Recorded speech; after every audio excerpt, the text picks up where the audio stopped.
컨테이너가 붕 하고 다 쏟아졌죠. 맨홀 속으로 그런 식으로 붕괴됐죠. 그래서 그냥 산으로 올라 도망갔습니다. 네, 막 뛰어서 나오고 그게 갑자기 스르르 무너지더니 도로 쪽으로 쓰러지더라고요. 건물 하나가. 그렇게 갔어요.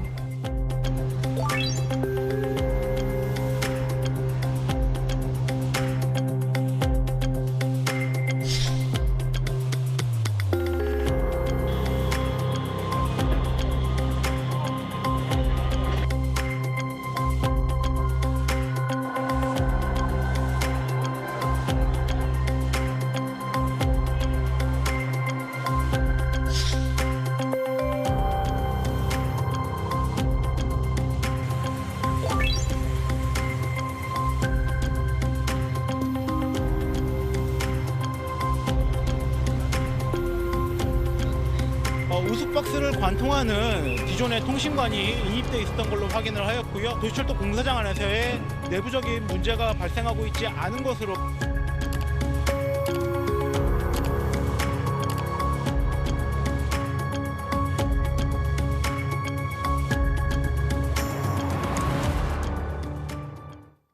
광명 신안산선 지하터널 공사 현장에서 붕괴 사고가 발생한 지 나흘째를 맞았지만 실종자 1명을 아직 구조하지 못하고 있습니다.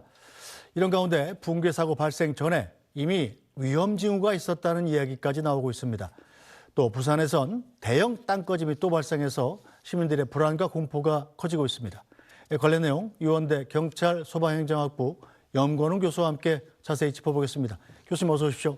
안녕하세요. 네, 일단 광명 신안산선 공사 현장부터 좀 살펴보죠. 네. 인명구조가 가장 시급하고 중요한 일인데 이 붕괴 지점이 그렇게 크고 넓진 않지 않습니까? 왜 나흘씩 사람을 못 찾죠? 크고 넓습니다. 생각보다 그래요? 이게 터널이기 때문에 네. 이게 지금 일반 땅꺼짐과 다르게 네.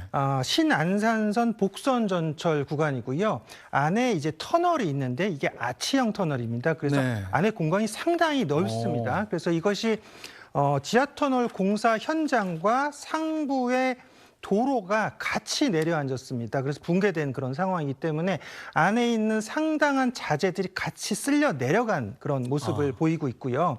그렇기 때문에 지금 이 구간에서 18명이 작업하던 중에 12명이 지금 대피했는데 6명 중에서 아직 1명은 지금 구조가 됐지만 1명 아직도 구조되지 못한 그런 상황이 안에 지하가 지금 굉장히 생각보다 깊다라고 보시면 될 것 같습니다. 네. 왜냐하면 지금 1명 찾아낸 그 위치도 30m, 지하 30m 지점이거든요. 네. 근데 지금 한 분 지금 찾지 못한 분은 약 35에서 40m 지점에 매몰돼 있을 것으로 추정하고 있어요. 그러다 보니까 이게 지금 그 여러 가지 뭐 자재와 구조물들이 안에 다 같이 쏟아져 내려가면서 그리고 심지어 지금 주말간에 굉장히 많은 비가 왔잖아요. 그래서 네. 이게 또 섞여 버렸습니다. 안에서 많은 토사와 섞여 버린 그런 상황이다 보니까 지금 구조의 난항을 좀 겪고 있습니다. 네, 자 현재 소방당국은 그래도 실종자 수색 작업을 계속하고 있습니다. 자 오전 중에 진입로를 확보할 계획이라고 소방당국이 얘기했는데 발표 내용부터 먼저 들어보겠습니다. 소형 포크레인을 활용하여 오전 중으로 진입로를 확보할 예정입니다. 붕괴 등 위험 요인을 제거하면서 현장 상황 판단 후 구조 작업을 진행할 예정입니다. 지금 어려움은 지금 보시다시피 기상 변화와 그다음에 그 사고 현장에 있는 각종 자재물들, 그다음에 집안 치마, 균열 여러 복합적인 위험 요인들이 있어가지고 그 주변 위험 요인들부터 하나씩 제거해 나가다 보니까 시간이 소요되고 실적으로 구조대원들이 진입할 장소가 나오지를 않고 있기 때문입니다. 저희가 오늘 오전 얘기인데 오전 중에 진입로 확보한다고 했는데 그럼 진입로는 확보가 된 건가요? 지금 일단 소방 당국에서도 말씀하시고 계시듯이 지금 현장에 소방대원들이 바로 직접 투입이 돼서 구조를 하면 좋겠지만 안에가 굉장히 위험 요소로 가득하다라고 평가를 하고 있습니다. 무슨 얘기냐면 전날 내린 그런 지금 주말간 내린 그런 강우로 인해서 굉장히 토사의 붕괴 우려가 굉장히 심하고요. 또 이래서 안에 이제 그런 그 물이 가득 찼기 때문에 크랙까지 그런 심한 상태라고 보시면 됩니다. 네. 그래서 상부가 심하게 변형돼 있는 그런 모습을 볼 수가 있고 지금 실제로 치마가 계속 되고 있다고 지금 알려져 있어요. 그래서 사고 이후인데도 불구하고 지금 1.5m 이상이 내려앉은 것으로 좀 판단을 하고 있거든요. 네. 그러다 보니까 결국 지금 특수수색대가 지금 동원되고 있지만 이 특수수색대가 내려가는 그 곳에 지금 여러 가지 장애물들이 너무 많다. 그리고 지금 이 특수수색대가 만약에 들어가게 되면 특수수색대조차도 지금 위험 상황에 놓일 수 있다라는 그런 판단 때문에 일단 지금 상황 판단 회의를 먼저 했거든요. 네. 그 다음에 지금 어떻게 지금 구조물을 치우면서 들어갈까. 그래서 지금 난간을 치우고 여기 있는 자재들을 치우면서 안으로 지금 들어가는 그런 작업을 하고 있다라고 보시면 될 것 같은데, 왜냐하면 지금 한 명 지금 구조되신 분 있잖아요. 그때 작업도 이게 막 그 작업을 막 크게 포크레인을 통해서 막 파낸 것이 아니라 굉장히 조심스럽게 작업을 그렇죠. 했어요. 사람이 다치면 안 되니까요. 네, 그래서 지금 13시간이나 작업 시간이 걸렸던 이유는 들어가면서 지금 이분의 머리가 보이는 위치까지 갔어요. 네. 하얀 헬멧이 보이는 위치까지 간 다음에 그 뒤로 또 6시간의 작업을 했는데, 왜냐하면 거기서 있는 그 철근을 100m 단위로 이렇게 잘라가면서 작업을 해가지고 네. 왜냐하면 그게 잘못해서 포크레인을 퍼내다 보면 사람이 다칠 수 있으니까요. 그래서 조심스럽게 흙과 철근을 잘라내면서 작업을 해서 이분을 이제 구조했던 것을 보면, 마찬가지로 지금 이분은 더 밑에 고립돼 있다. 이분이 30m에 고립돼 있던 분을 찾아냈는데 이분은 약 10m 정도 더 밑에 고립돼 있다라고 봤을 때는 지금 작업이 굉장히 어렵고 많은 그런 장애물들이 있는데, 근데 이제 처음 구조됐던 분 같은 경우는 처음에 생활 반응이 있었어요. 그래가지고 휴대폰 신호가 있었고 통화가 됐고 그래서 바로 찾을 수가 있었는데, 지금 안타깝게도 지금 50대 작업자입니다. 50대 작업자 이 한 분 같은 경우는 휴대폰 신호가 처음에 잡혔었는데 지금은 신호가 끊어졌다고 알려져 있어요. 그러니까 한마디로 지금 생활 반응이 없어졌다. 이게 지금 이분이 사망하셨다 이 얘기가 아닙니다. 다만 지금 휴대폰 신호가 끊어졌다는 말씀을 드리는 것이고, 그렇기 때문에 지금 현재 어디 있는데 위치 파악이 안 됐다고 지금 알려져 있어요. 근데 다만 그 전에 같이 작업했던 분이 안에 컨테이너에 있었던 것으로 알고 있다 해서 지금 안에 컨테이너가 한 6개 정도인데 그걸 하나하나 샅샅이 지금 수색을 하고 있었거든요. 그래서 지금 컨테이너 위주로 찾고 있지만 아직까지는 이제 발견을 하지 못하는 상태여서 지금 추가적으로 계속 지금 수색을 하고 있습니다. 자, 그렇다면 실종 근로자를 구조하려면 언제까지 정도를 구조의 골든타임으로 봅니까? 저희가 그 72시간이라고 봅니다. 지금 매몰된 이제 요 구조자가 있을 땐 72시간, 그러니까 즉 3일 정도를 우리가 지금 골든타임으로 보고 있는데, 그럼 이미 골든타임은 지난 건가요? 오늘까지죠. 오늘까지로. 오늘이 4일째니까요. 딱 오늘까지 골든타임이라고 보시면 되는데, 이걸 골든타임을 너무 절대적으로 평가하시면 안 됩니다. 왜냐하면 그 1995년 그 한신 대지진이 있었거든요. 그때 당시 고베 지역에 그때 구조됐던 생존자들 733명 중에서 72시간 안에 구조된 사람이 90% 달합니다. 그래서 이런 통계치를 바탕으로 72시간 안에 구조가 될 확률이 높구나. 그러니까 이 시간을 벗어나면 좀 구조될 확률이 떨어지는구나라는 이런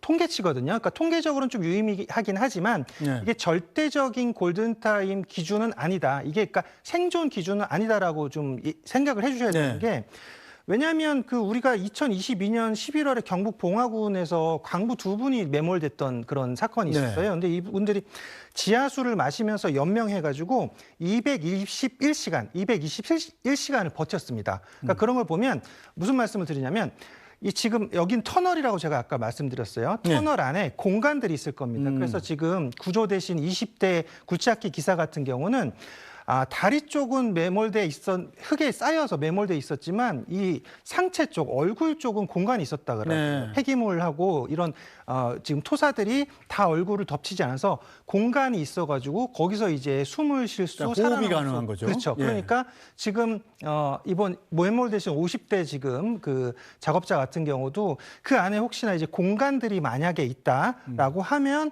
충분히 생존할 가능성이 있다라고 보시면 돼요. 그리고 만약에 심각한 상처를 입지 않았다면 또 구조될 확률이 높아집니다. 왜냐하면 여기 심각한 상처라든지 이런 극한의 조건에서 만약에 시간이 더 오래되게 되면 이렇게 지금 비가 많이 내렸기 때문에 지하수 같은 게 뚝뚝 떨어지거든요. 그래서 이런 물을 먹으면서 또 이게 크게 다치지 않으셨으면 아직까지는 생존하셨을 확률이 있다. 그래서 이런 것들을 놓치지 않고 지금 계속 구조 작업을 벌이고 있다라고 보시면 될 것 같습니다. 네, 자, 끝까지 희망의 끈을 놓치지 않고 기다려야 되겠습니다. 기쁜 소식 들려오기 기다리겠습니다.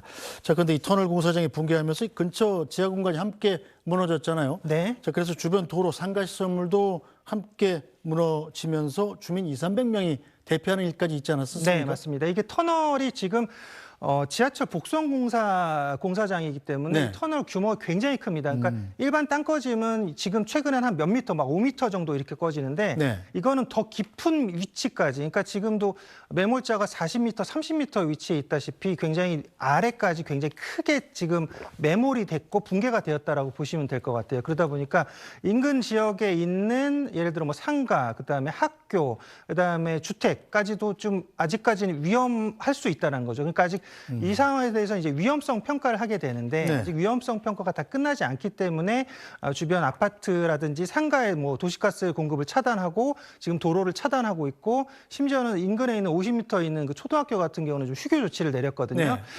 지금 주민들께서 좀 불편하실 수는 있을 겁니다. 하지만 안전을 위해서 만약에 지금 뭐 소방 당국이라든지 지자체에서 대피 명령이 내려진다라고 하시면 지체 없이 바로 그 자리를 벗어나서 좀 이동하셨다가 안전이 확보되면 다시 돌아오시면 좋을 것 같습니다. 네, 자 그럼 여기서 신안산선 붕괴 당시에 어떤 상황이었는지 또 사고 이후에 주민들은 어떻게 생활하고 있는지 들어보겠습니다.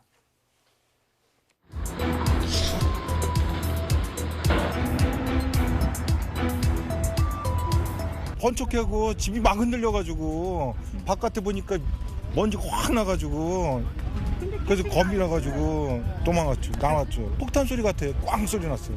일단은 대피하라고 저기 장동아가 전화 와서 빨리 아들 집에 있으니까 깨우라고 그래가지고 지금 부랴부랴 왔. 출근하던 길이 그렇게 사고가 나니까 저희는 또 많이 불안한 상태죠. 아무래도 또 영업하는데도 조금 차질도 많이 생기고. 아이가 이렇게 다니는 학교인데 지금 상황이 어떤가 싶어가지고 한번 와봤어요. 사실 사고 났던 얘기 들었을 때는 이게 이 동네에서 이렇게 일어나는 일인가 싶어가지고 그게 되게 놀랐고. 자 그런데 터널이 붕괴되기 전에 작업자들이 이미 붕괴 조짐을 알고 있었다는 얘기가 나오더군요. 네, 맞습니다. 이미 작업자들은 알고 있었습니다. 그런데 조치를 하지 않았다는 얘기입니다, 이건. 그래서 당시 그 4월 11일 금요일 날 새벽 00시 당시에 현장 관계자가 시청에 보고한 것은 기둥에 균열이 생겼다. 그러니까 무슨 얘기냐면 갑자기 기둥에 균열이 생겼다라고 보고를 한 겁니다. 네. 근데 이미 이 기둥 균열이라든지 내부 파손은 이미 발생했었거든요. 그러니까 이것은 지금 추정컨대는 허위 보고일 가능성이 높다라고 좀 볼 수가 있는 대목이고요. 네. 그리고 지금 거기에 그 터널 내부에 대한 그 보고서, 지금 조사 보고서를 받아본 바를 보니까 철도공단에 제출한 최초 상황 보고서가 있는데요. 거기에 이제 터널 받치고 있는 중앙 기둥이 파손되어 있었고요. 그다음에 그 내부 사진 방금 보여주셨지만 아치형 터널 중앙부를 지탱하고 있는 콘크리트 기둥 여러 개가 파손되어 있는 모습이 이미 보입니다. 네. 그리고 기둥 상단부 곳곳이 부러지거나 사이 공간이 벌어져 있었고요. 내부 철근까지 노출돼 있는 모습이 보였거든요. 그러니까 사고 초기에 보고했을 때 이것은 기둥 균열이 생겼다. 여기 지금 다 갑자기 생겼다가 아니라 이미 벌써 작업자들은 이 내용을 알고 있었고 그다음에 지금 시공사도 이 내용을 이미 인지하고 있었다라고 봐야 될 것 같습니다. 이것은 아마 지금 인명사고, 지금 아직 희생자들이 구조되고 있긴 하지만 이 사고가 워낙 지금 큰 규모이기 때문에 아마 경찰 수사도 이어질 것으로 보여지거든요. 그래서 지금 사고 원인에 대한 그런 분석과 현장 감식을 통해서 이런 뭐 허위 보고가 있었는지 그리고 사고를 인지했는지 여부도 지금 판단하고 아마 수사가 이어질 것으로 보여지고 있는데 또 하나 네. 주목할 게 뭐냐면 국토교통부까지 들어간 보고서가 있는데 거기에 네. 보면 투 아치터널 변이 발생 보고라고 돼 있거든요. 그러니까 아치터널이 2개가 있다는 얘기입니다. 네. 2개의 터널 중에서 그 터널 안에 2개의 아치터널에 있는 통로가 있는 그 구조 안에서 터널을 받치는 기둥이 파손되면서 아치형 터널이 찌그러진 현상이 이미 발생했다고 보시면 네. 돼요. 그러니까 안반 무게 자체가 이미 터널 쪽으로 많이 작용하고 있다라고 보시면 되는데 이것은 결국 붕괴 전조 현상이거든요. 네. 그래서 지금 하중이 굉장히 강하게 이 사진상 보면 하중이 굉장히 강하게 작용하고 있다는 것을 뜻하고 있고요. 이미 붕괴 조짐이 보였다라고 볼 수 있는 겁니다. 자 그런데 2년 전에 감사원이 집안 불량이라는 지적도 했다고 그래요. 집안 보강공사를 하지 않고 공사를 강행했다면 이게 더 큰 문제 아닙니까? 굉장히 큰 문제죠. 벌써 2년 전에 그러면 이 내용에 대해서 문제가 있다라고 제기를 했던 거예요. 감사원에서. 그러면 2년 전에 이 집안은 위험하다. 그러면 이거는 보강공사하면 되는 일이거든요. 근데 지금 보강공사를 하지 않고 지금 지금 공사를 계속적으로 이어가고 진행했다라고 하면 정말 우리가 계속 그 얘기하는 그 안전불감증이라고밖에 네. 볼 수가 없거든요. 그래서 이 시공사에서 이런 어떤 그 감사원의 지적사항조차도 묵살하고 지금 이런 위험을 방치하고 초래하지 않았나라고 하는 그런 안타까운 대목을 볼 수 있습니다. 네, 철저한 조사가 좀 필요해 보이는군요.